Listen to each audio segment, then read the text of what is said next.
ছাত্র জনতাকে যারা গুলি করে হত্যা করেছে তাদের দ্রুতই কঠোর শাস্তির আওতায় আনা হবে বলে জানিয়েছেন ডাক, টেলিযোগাযোগ ও তথ্য প্রযুক্তি উপদেষ্টা নাহিদ ইসলাম। সকালে টাঙ্গাইলে বৈষম্য বিরোধী ছাত্র আন্দোলনে নিহত জগন্নাথ বিশ্ববিদ্যালয়ের শিক্ষার্থী একরামুল হক সাজিদের জানাজায় উপস্থিত হয়ে তিনি কথা বলেন। জানাজা শেষে নাহিদ নিহত সাজিদের বাসায় যান এবং তার বাবা মার সঙ্গে কথা বলে পরিবারের দায়িত্ব নেন। এ সময় প্রশাসনের কর্মকর্তা এবং সমন্বয়করা উপস্থিত ছিলেন। গেল ৪ আগস্ট বৈষম্য বিরোধী আন্দোলনে রাজধানীর মিরপুরে পুলিশের গুলিতে নিহত হন জগন্নাথ বিশ্ববিদ্যালয়ের ছাত্র একরামুল হক সাজিদ।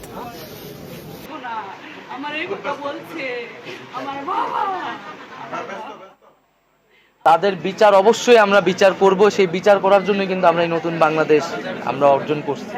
এই খুনিদের বিচার অবশ্যই করা হবে এই বাংলার মাটিতে।